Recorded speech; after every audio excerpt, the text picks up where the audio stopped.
Hey guys, how you doing? Jeff here today, and I saw this video from RJ Cohen. If you haven't checked him out, go check him out. Even though sometimes I disagree with what he has to say, he does have good things to say sometimes.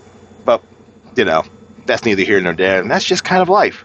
But he did this where he ranked all his enterprises from least favorite to most favorite, though. He did 11, I'm doing 12, because one of his honorable mentions actually was licensed by CBS as, yes, this would be a specific type of enterprise. So this is from my least favorite to my most favorite enterprise. This is just my list. Is it refuting his idea? No. It's kind of a response. Yeah, sure. Is it my opinion? Absolutely. Feel free to disagree.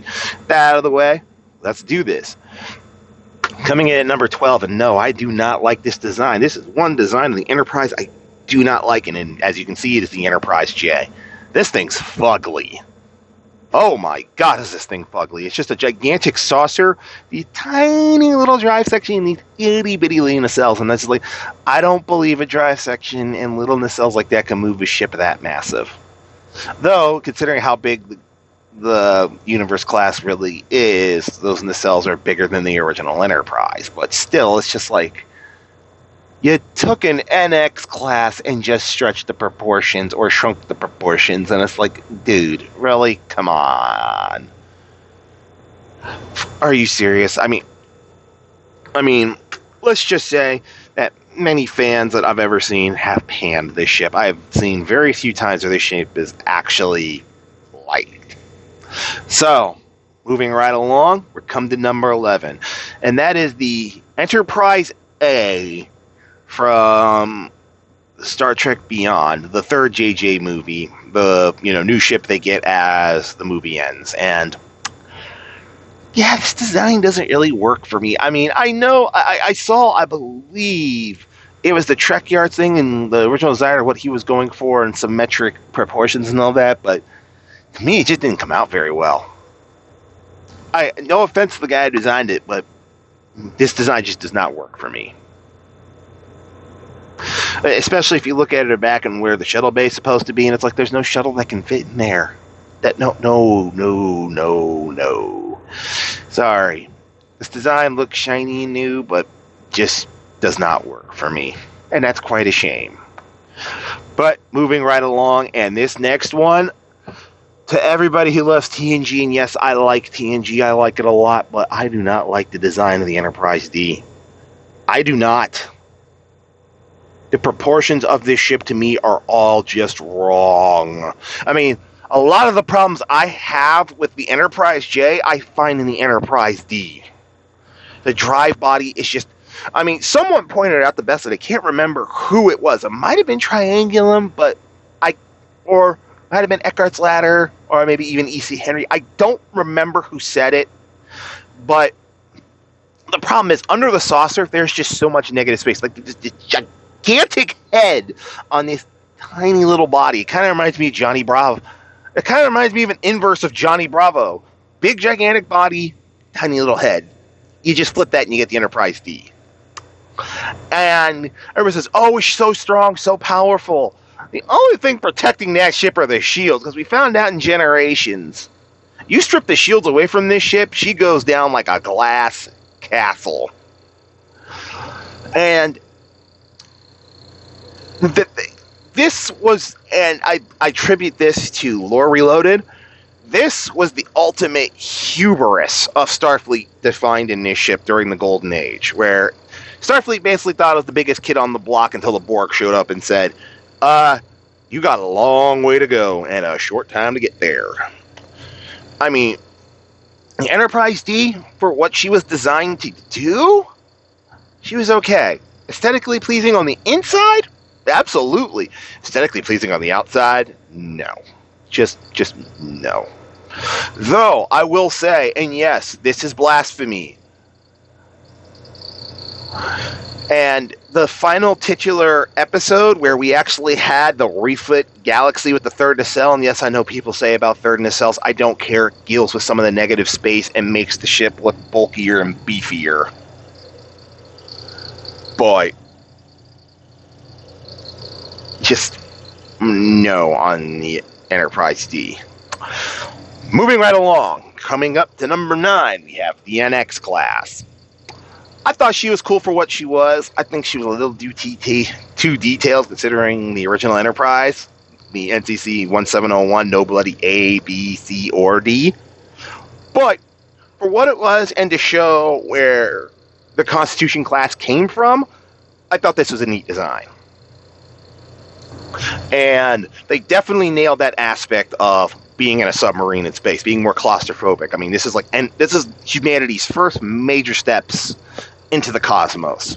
I thought it did a great job. I also like the retro weapon systems, the fact that it didn't have shields. The only thing it can do is polarize its hull. I mean, it was a great aesthetic, and I absolutely would have loved a 5th season and gotten the Doug Drexler refit with the underslung secondary hull. That could have been something cool, but sadly we never got it.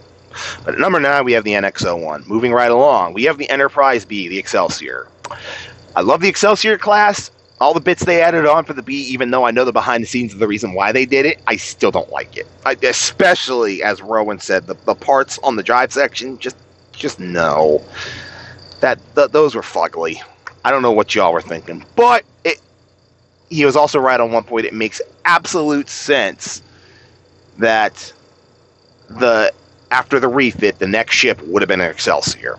That makes just total lore sense. And the fact that she was one of the longest serving Enterprises is just even cooler. But at number 8, we have the Enterprise B. Coming in at number 7, we have the Enterprise C. Now, as much as I don't like the Galaxy, the Enterprise C is definitely a logical step between the B and the D. And in fact, like Rowan said, I would have loved to see more of this ship because I think it's a fantastic design. In fact, I almost wish this was the D. That's just my opinion. Because it looks way more proportional than the D does. The problem I have with the D is just the proportions. They just look absolutely off. The C looks more proportional. But it definitely represents that missing age of Starfleet where we go the end of Generations to TNG. It bridges that gap. And I would honestly love to see a series in that time frame because it really was an age of innocence, for lack of a better term. So, number 7, we have the Enterprise C. Coming in at number 6, we have the Kelvin Enterprise. Now, the only problem I have with this ship is how damn big she is. If it wasn't for that, she'd probably be higher on the list. Quite frankly, she looks smooth, she looks clean. The cells look a little bit too big, but I can deal with that. And, well, the bridge looks gigantic and way too futuristic. On the other hand, it looks pretty. As other people have said, and Rowan pointed this out, it looks like the Apple Store of Enterprises. I can't really disagree with that. But she's a great ship. I mean, the first time I saw it, I was like, hello, beautiful. And she is aesthetically pleasing. She flows. I mean, whoever designed this ship, he did a good job. He just made her too damn big. But other than that, I like Kelvin Enterprise. In fact, I even have one in Star Trek Online. Coming in at number 5, we got the granddaddy of them all, the OG, original NCC 1701, noble at the A, B, C, or D. She was great for what she was, but she is dated, and she's kind of my daddy's Enterprise. Of course, he grew up in the 50s and the 60s and the 70s, so this was his Enterprise. Now, I have seen, Space Seed. I've seen a good chunk of the original series, but it never felt like my series. I love the Enterprise for what she was, but there's only so much you can do with the design. And I know this might piss off some people, but she's dated. But she was a stout ship, and she was a tall ship. And she's a very good ship. But it's not quite my cup of tea.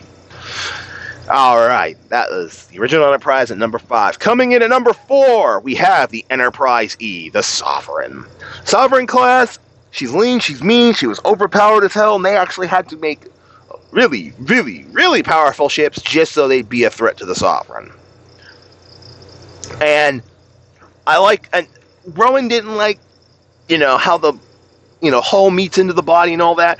The neck has always been a strategic problem, a tactical and strategic problem. It always is a weakness that can be exploited. And in fact, it was shown in the Kelvin Enterprise that the neck, you can easily sever the rest of the ship from power, and you got problems. But the E solves that problem. It basically marries the saucer to the neck, which I think tactically makes a hell of a lot more sense. She's long, she's sleek, she's mean, and damn, does she got a lot of firepower. But I do agree where they put the quantum torpedo launchers, it was like, come on, guys. There are other places. The Enterprise B solved this issue. Why couldn't you guys get it here? But other than that, Enterprise E, she was great for the ships that she was. And if you haven't seen a Star Trek Online, the model looks great, and the Tier 5 Regent class, absolutely spectacular with the white hull. And then, of course, they have the Tier 6, which is okay, but not as good. But anyways, coming in at number 4, the Enterprise E. Coming in at number 3. Now, I know she hasn't been officially in a series, but she's been in comics. NBC has officially licensed this ship and said, yes, if we have her have a show with Enterprise S, this is it. It would be the Sovereign class. This ship is just a logical extension of the Sovereign. She's bigger, she's more powerful, and you could see the Odyssey going out and being that next bridge in 2410 to go do the unknown, be that big, powerful. I mean, honestly, a Sovereign could go up to a Borg cube and go, you do not scare me. Piss off or I crush you. And the fact that we got our first Andorian captain, Captain Vekal Shan, awesome. That was cool. And I like the character of Vekal Shan. If you haven't played Star Trek Online, you should check it out. Captain Shan's a great character, and he deserves to command the Enterprise. But number 3, we got the Enterprise F, the Sovereign class. Coming in at number 2, and this might be surprising, because I hate the damn show that it's based in, but whoever designed this Enterprise, this should have been the design of the Enterprise in the JJ movies. What am I talking about? The Discovery version of the Enterprise. This ship takes the TOS Enterprise, the A couple of things from the JJ, puts it all together and puts it in a good package. Now, the whole fact of, hey, we have 200 fighters flying out of its ass makes me scratch my head and go, wait, what? And the fact that they upsized it's about 435 meters, so she didn't look like a pygmy compared to Discovery. But Discovery is too damn big, and that thing should be hauled away as garbage. But Discovery Enterprise is a sleek, updated, beautiful-looking ship. I mean, say what you will about the second season of Discovery, and I call it annoying is a downgrade. It is an understatement. This thing is just... Discovery is just hideous, but at least they made a damn good-looking Enterprise.